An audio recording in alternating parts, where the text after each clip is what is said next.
Goodness sakes, Emily, how long does it take to dry on some clothes? Sorry, Mom. It wasn't for me.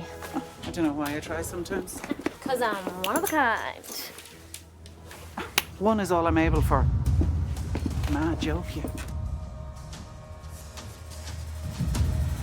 The name is Hazel, a beauty so fine, a painter by trade, an icon by design.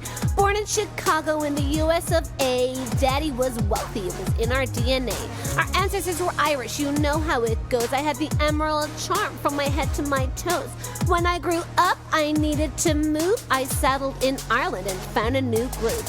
I met John Lavery, an established art grade. He swept me off my feet and embraced my new fate. World War I exploded and I played my part. He went to the front and created war art. I love painting portraits for the inner smile. Painting someone's mug, that was just his style. I was his muse and posed for his craft. Over 400 times, I must have been daft.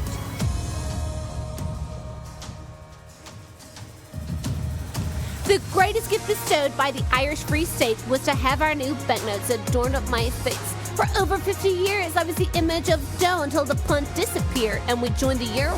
Break it down.